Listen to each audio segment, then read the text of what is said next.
my damn hardest not to go on a rant about Arnold as here's so bear with me, you all. I understand, brother. We understand. You know, this is from the Menlo Punkers. We are understand that Warrior long as we keep supporting the sport, that's all it matters. I appreciate these ladies do appreciate sport. It's from man Chris Messi says, I see you pull no punches, Warrior. When you speak, your honest mind. We appreciate that too. Also, this is from man Stephen Prey. He says, all the new pro female bodybuilders are coming out of South America. Not really. Oh, there's a lot though. I it's good, but not as many because it's that other than maybe if they do the Olympia um, amateurs, and then there's a few like there's the only you know classic show in South America, some Brazilian there, but I think there's more shows here in the states. Mm. And you got to think about shows like the UD Nationals.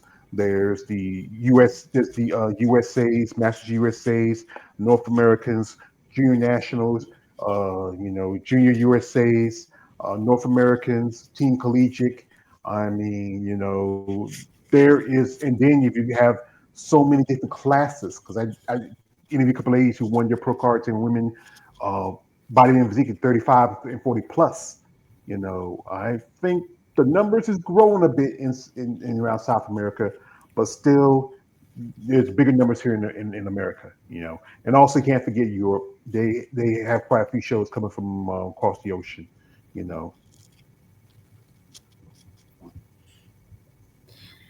Makes me wonder why Arno hasn't done much for the women's side of the sport. Someone should ask him the really hard questions, put him on the spot. Like, why won't he do it? At least justify it. I well, don't I think he likes remember. women bodybuilders like that, from my understanding. I was watching a documentary, and like one bodybuilder, she wanted to approach Arnold and stuff because he canceled a show, and I think that was that's when Rising Phoenix came about, but he canceled one of the shows, and that was it of women's bodybuilding. And so, the lady was curious, and I think somebody had told her that, he never really liked the muscular women like that. Mm. Yeah, that's the documentary Too Big for the World. If you want Yeah. to see what's happening with that, because that was Irene Anderson, and that was her mission, was basically to say why is it that we're not there anymore, and that's the whole purpose of the documentary. So I think it's available here on YouTube if you ever Yeah. wanted to go watch it, because I Yes. mean, so he's been confronted for 12 years now by women as to why it is that he decided to pull that out. Because I mean, it's the second most prestigious show in women's bodybuilding with its own 35-year history. So everybody Yeah. was wanting to know, why in the world are you doing this? The release that they gave officially back in the day essentially just said, oh, well, now we're going to get rid of the women, but now we're going to bring in this exciting new division called the men's 212.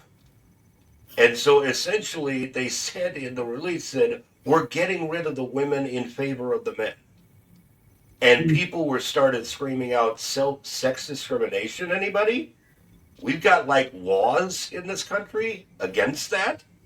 And they were sued by, and they were, I'm trying to remember who it was, but they were sued for that because of I that. think So the reason they gave in their official press release was essentially, we're getting rid of the women in favor of the men. And it's like, how in the world can you do that with the laws we have in this country? So I don't know where that went. I don't know if it pulled out, but yeah, they have been trying to do that now, specifically for women's bodybuilding for 12 years, and it's gotten nowhere.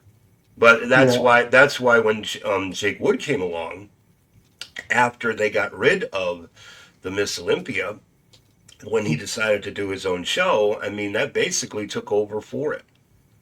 So, but I Mhm. mean, it was in fact the big show because they got rid of the Miss International in 2013, and then they got rid of the Miss Olympia in 2014.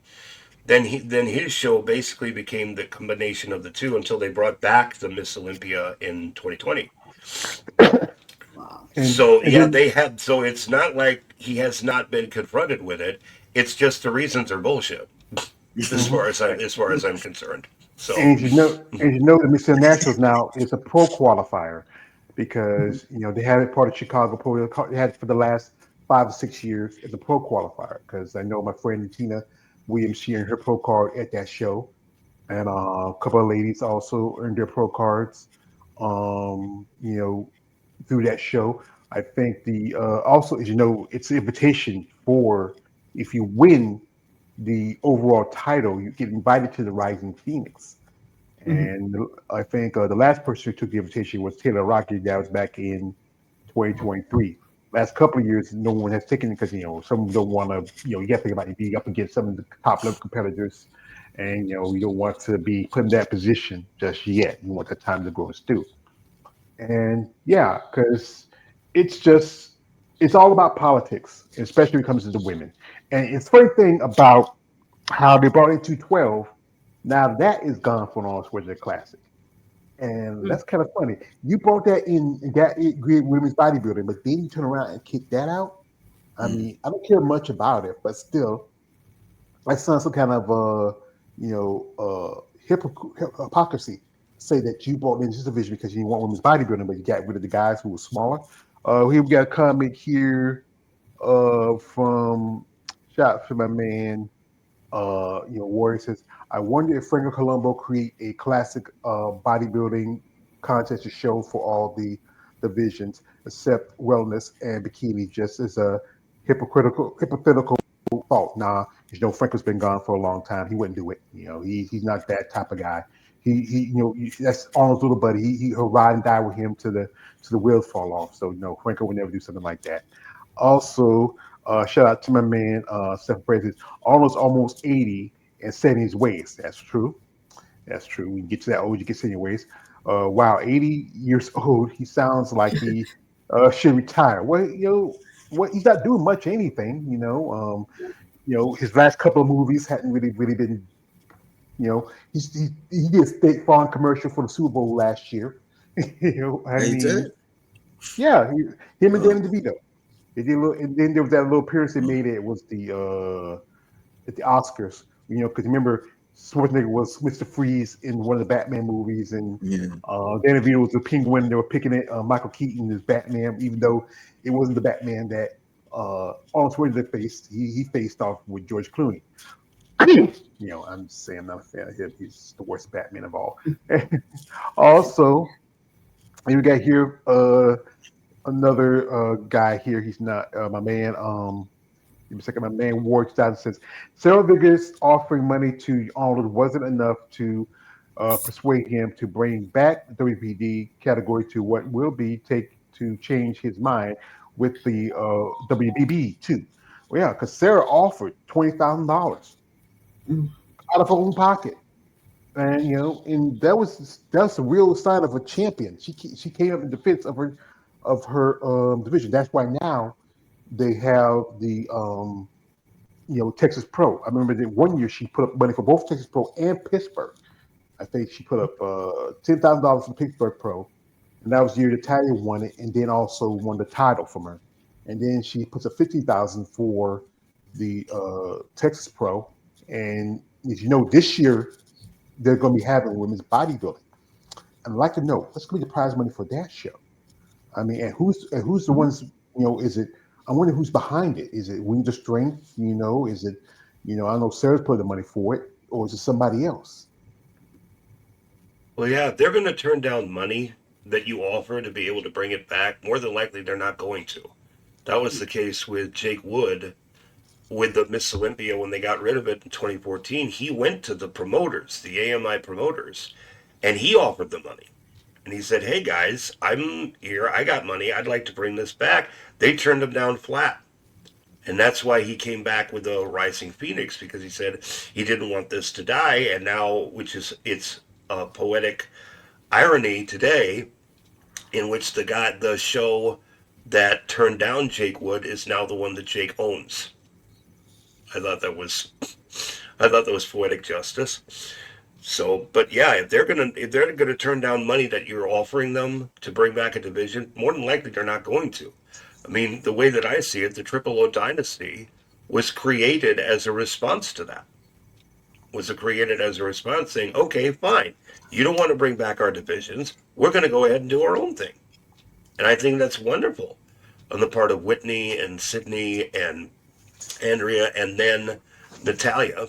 I thought that was wonderful that they decided to create that alternative at the same time, albeit in a different area in the country. But yeah, they're going to turn down money that you're willing to give them in order to bring the show back. They just simply don't want it back, and that's why they're turning it down. So Hmm. I think those divisions are pretty much done, unfortunately, with the Arnold Sports Festival. So, and it's going to be interesting to see what impact the fit model division is going to have. Because I've said this now here quite a number of times. Every time one of these new divisions has come along, and there's only so much support to go around for the women's divisions, eventually all the other existing divisions get support pulled from them in order to be able to put this new division on, which means now you've got the bikini and the wellness competitors are now going to start experiencing what the women bodybuilder, women's physique, figure, and fitness competitors have been experiencing for 20 years now, and that's a decrease in support because everybody's going to put all their eggs in the fit model division.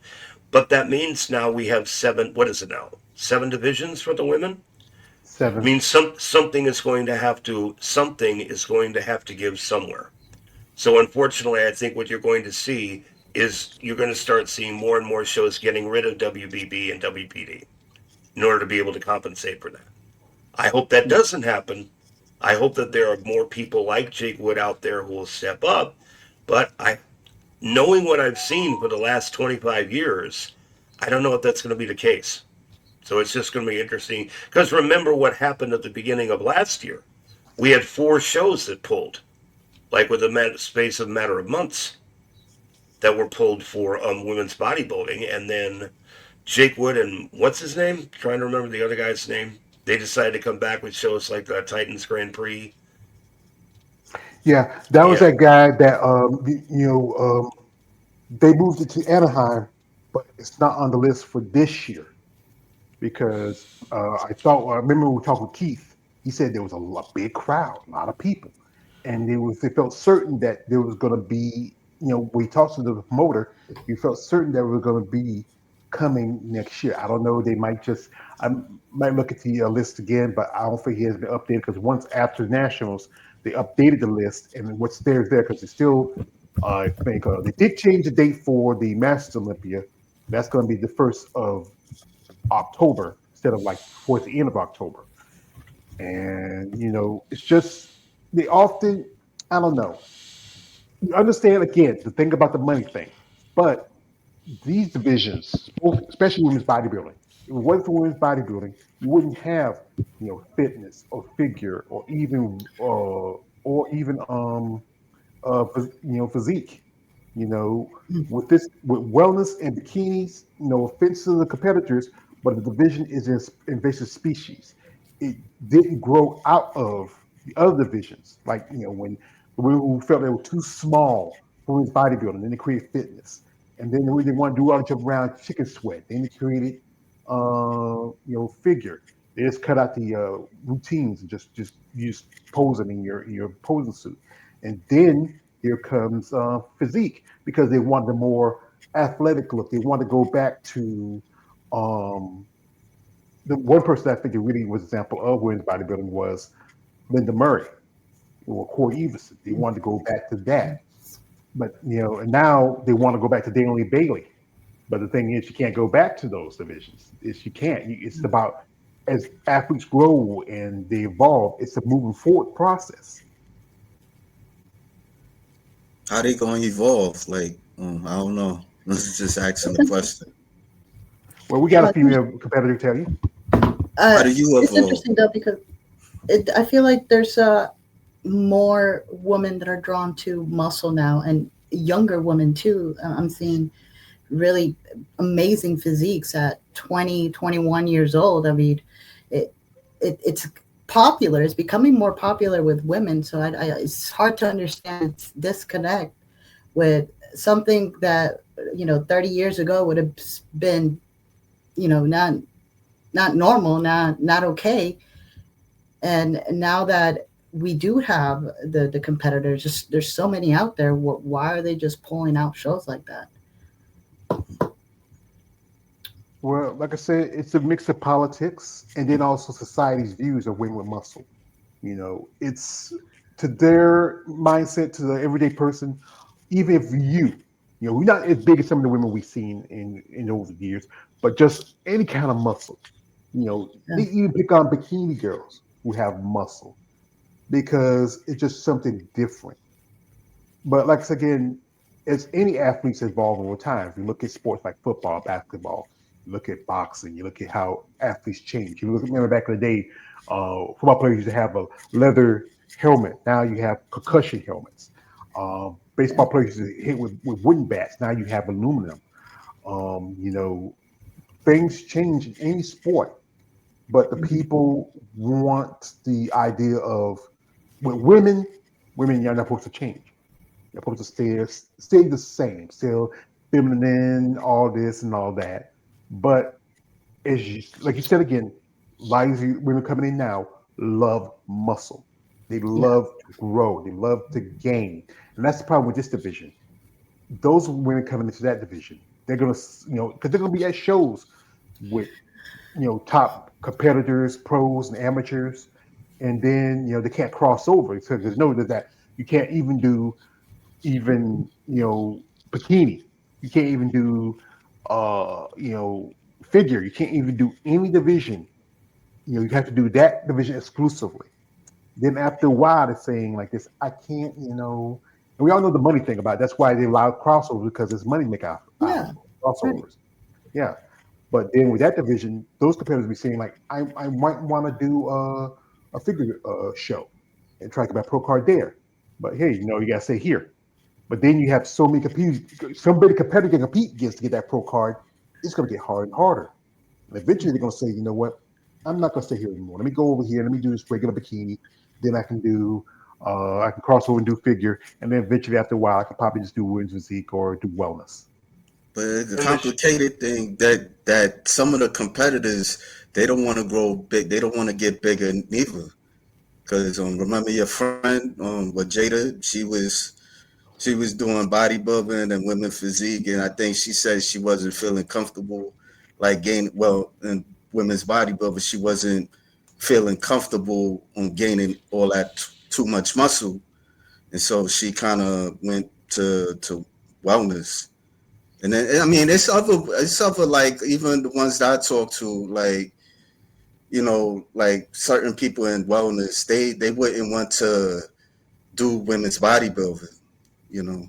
So I don't know. It just it's it, I hear what you're saying about what society wants women in a certain way, but I think even the competitors, it's like a limit. I don't know if Dresmo she has a limit, but from what Uh, uh, I know that at a certain body fat, uh, it gets uncomfortable. So at a certain weight, I know I have to cut it for the sake of my health. So I'm only going up as much as my body allows. You know, I want to get big. I want to be big. Um, but I want to be here for the long term, and with that, it means taking it slow and not really pushing it too hard. yeah, because I mean, it's interesting that Linda Murray on one of her shows, Femplex Friday, she posts a statistic that says 66%, and that's the total number of competitors in bodybuilding now that are women. Wow. They now actually are they're higher numbers than the men. More women are now in bodybuilding than there are men. And the thing is that I know why they're doing this fit model division. They're going to try and bring in more people, but have they anticipated how many? Because when they first brought in figure back in the day, you had upwards of 100 to 150 girls showing up just for one show, for a national level show. And that also has happened now with bikini. That happens. That's also not necessarily with wellness, but I just see that this fit model division is going to explode. And the thing is that yeah, it gets more interest in the bodybuilding community. The problem is the shows go on for so damn long. I mean, it's like you already have 6 divisions with Lord knows how many women showing up. Now you're going to add a 7th one, which is going to be the most popular one, which means you're probably going to have upwards of 100 women just showing up for that division, which means, I mean, we're already at shows now that start on a Thursday and go all the way to Sunday. I don't think that's going to be tolerated by the fan base. Shows that go on that long, especially in this economy where you can't afford hotel accommodations or a hotel stay for that long just for something like a bodybuilding show. I mean, I hate to be the Debbie Downer here. It's just I followed this now for 41 years, and I've seen this now.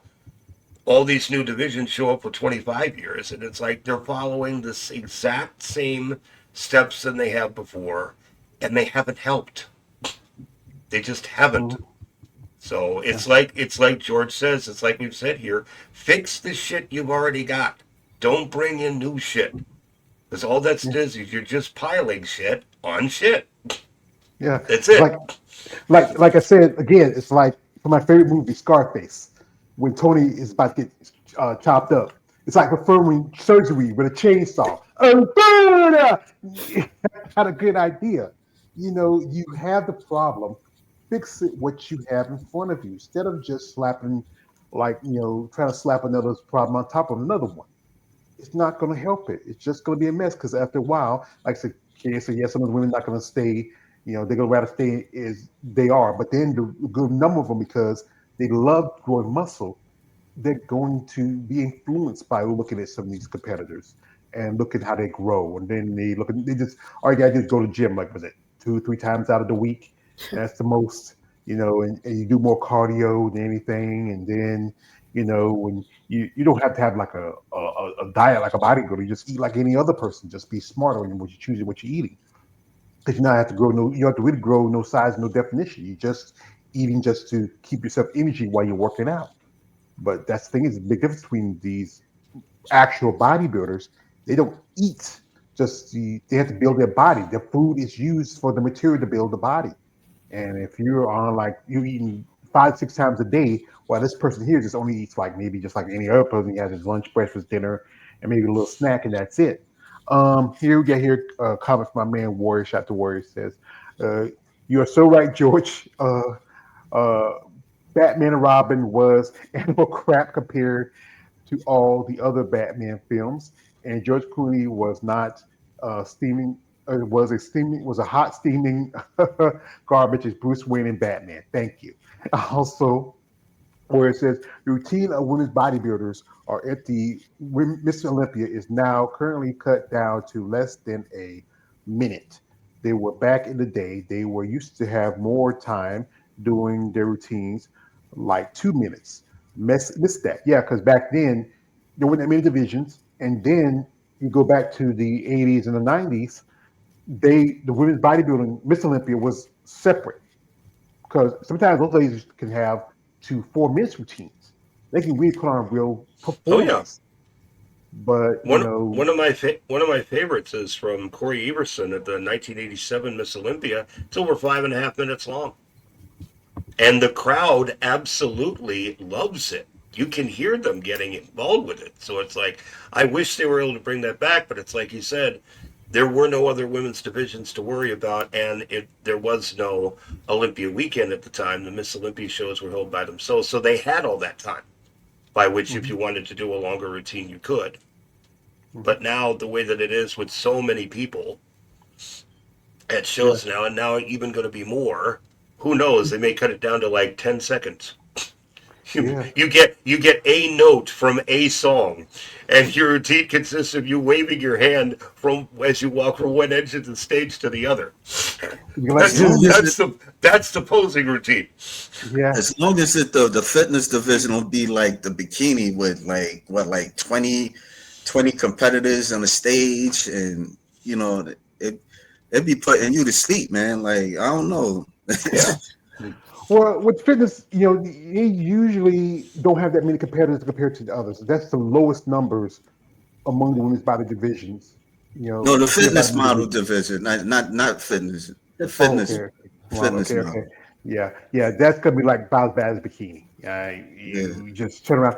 Like my man, one of my favorite routines was Bev Francis '91, her last Miss Olympia. She was just, if you know Bev, she came in like a monster, and she went out like a monster.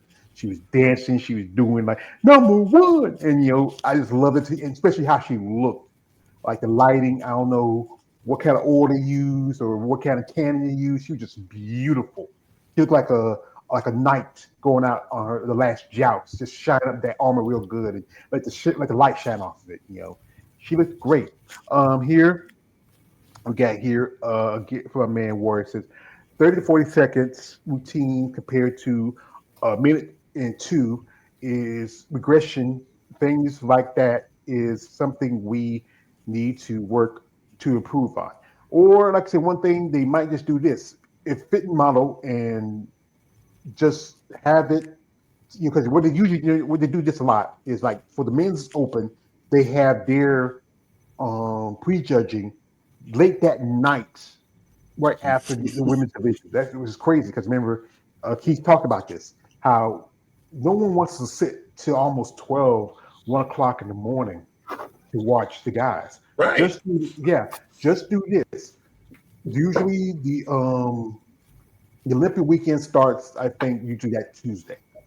Start it that Monday. All right. Start the you start the amateurs for that Monday. Then you have that little spot where you have the get together, yada yada yada, and then you take that Sunday and make that for the last show, and then you have the little press conference the next Monday. So That wait, would. so wait a minute. Now the Olympia weekend is now a week long. Mm. I mean, It's just they're still calling it a weekend, and we're talking a show that's going from Monday to next Monday. That ain't a weekend. well, folks. I have a guest here. This is somebody Olympia new. week is more. Well, it starts on the week anyway. You might as well say we have Mr. Wesley, Curry. Hello, sir. Welcome. Thank you for coming Oh, through. You're yeah. Hi. Yeah, my name's I Wesley Curry. Yesterday I said, Jesus, I fail you not believing in your forgiveness. Thank you for showing me a foot that did not bleed when it is cut off. And it's written in James chapter 5. And Jesus, I fail you from my branchless faith, like straight trees without branch on the left side of a valley in a vision. Jesus, would you give everybody on earth bread? And he did. So, hi, I'm hi, that guy. hi. I appreciate you, brother, And coming I through. asked no other name than Jesus to send the bread. All right, brother. We appreciate you. Thank you for coming through. You have any thoughts or anything? Well, I had seen my soul years ago while asleep, though my mouth said Jesus, Jesus, Jesus, though my lips said I'm washed in the blood and baptized in his name, I was lip service, not really believing in my heart, only with my mouth. So Jesus showed me my soul, and it was like dead gray ashes from head to toe. Those ashes, death. My name blotted out of the book of life. Those ashes are death, the wages of sin, the shadow of death in Psalm 23. And in my belly, a pearl of light. And that pearl of light is the kingdom of God, the word of God, the valley in the shadow of death. The vision Jesus said to tell, the one with the orange red in the bottom dark green leaves, the two little creatures, one cutting off the foot and the other one smiling. So I said, Jesus, I sin against you when I sin against these people when I am double-minded and double-hearted and double-tongued.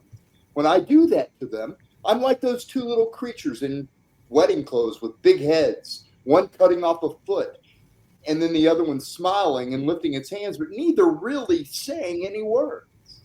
When I watch too much TV, I do magic. When I smoke a cigarette, I do sorcery. When I sell your name, Jesus, for money, I do wizardry. When I am sluggish with the Holy Spirit, I do witchcraft. The spinning of the circles that were made of gold and silver with rusted edges in division. I sin against Jesus doing magic, wizardry, sorcery, and witchcraft. So telling that vision, the pearl of light in my soul restored my soul from ashes into light, baptized in the Holy Spirit. And when my tongue ceased to be ashes in spirit and holy light, when I said, Jesus, would you give all of these people a taste in their mouth right now of honey? And after that, put in their mouths the taste of strawberry cake. I pray only to Jesus. Well, we appreciate you coming through, brother. Thank you for the prayers. We really appreciate that. Thank you. God bless you, and I hope you have a great day. Oh my Nice wow. sermon. Nice sermon. Nice sermon. Nice sermon. Yeah.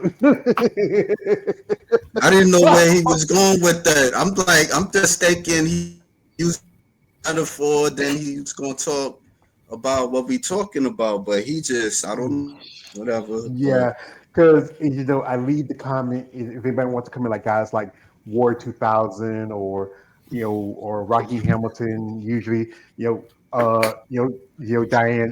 We usually don't have it like that, but yeah, that's Oh no, crazy. yeah, that's That all was right. Hey, that's the world we live in now. it's wild. It's wild. I think people were crazy when they shut down TikTok, but say it's back on again now. Oh, is But it? yeah. I think I went and checked them out, because I posted something a couple of days ago. I don't jump my TikTok too often. I just got it just to get it because like everybody else, Mm.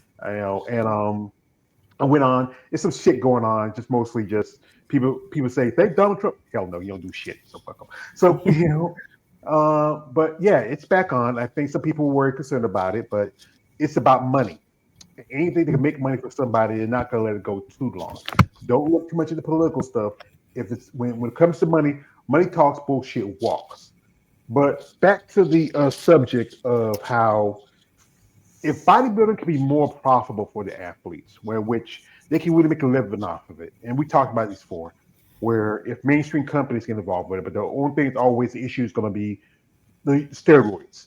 But the thing is, we keep talking about this. Steroids is only a small factor of it.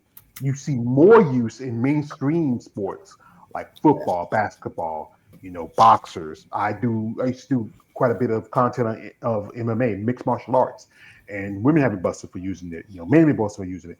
But because of bodybuilding, because of the streaming of the sport, most mainstream companies don't want to get involved with it. Like was a week before last, me and my man here, we talked about how back in the day you saw bodybuilders in movies, like Corey Evans in the movie Double Impact, and she was in a couple other movies and TV shows. Rachel McLesh, Iron Eagle, Ironheart, and Ravenhawk. There was one lady I mentioned we were doing in our live stream, Tegan Clive. She did movies and stuff, but Hollywood's just not comfortable with the idea of women muscle. You know, I would if I could, and if I had the resources, I would love to do like a updated version of Pumping Iron 2, where I get to follow some female bodybuilders. And one lady who is a friend of mine, Tisha Tigress Thomas, her documentary "I Am the Tigress," which really laid out what women go through as bodybuilders. And also, can't forget Irene Anderson's "Too Big for This World." You know, I think this if someone had the interest in it and the need to really reach out to some of the competitors. But I think some competitors are kind of, tentative about doing these things because they don't want to get that kind of bad look because of Right. what people might think of them in these documentaries. But they're going to have to. They have to get one of the big things that would help this a lot is if female bodybuilders in particular, they got to get out in the streets. In some cases, literally. It's like I've seen a woman, this woman. I wish I could remember who she was, but that's what she basically does. She films herself posing in various public venues, like out on a dock, out on a public square, such like I that. think I know And what she's you're just got talking about. she's got a box there. It says "The Art of Muscle," and that's all the Yeah, videos are. yeah. And it's like that's ambassadorship. That's the thing that's going to get people asking questions about it. But it's like when you bring this up and say, "Hey, how about doing that?" Every excuse in the world is brought up as to why not to do it. But that's one of the things. If you really want to do that, um, I brought this up here before. Gladiadores de Ferro. That's a group of women bodybuilders whom in Brazil who got together. They just came up with this on their own. They got together. They went out to one of the main cities, Sao Paulo, and they went to one of the major. I think it's like the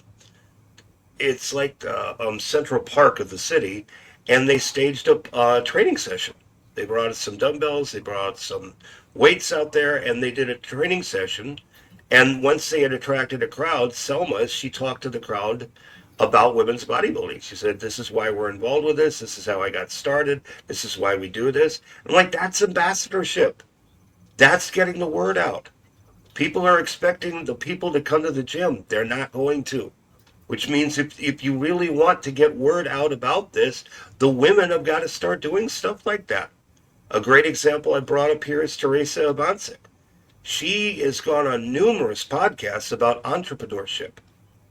So, and not ones that are not dealing with bodybuilding per se, but just small business owners. And I mean, that's one of the other things is that to stop going around the bodybuilding circuit and outside of that into the public sphere. So unless more women are willing to do that as well, I mean, yeah, the fans can show up. Yeah, the fans can show up and like Diana said, that we to go to the shows and such, but there's also got to be work on the part of the competitors to be willing to get the word out about what they're doing. So unless both of those happen, it's going to be hard to see things progress, I think. So I agree. just the way I We see need it. to be more. We need to be more entertaining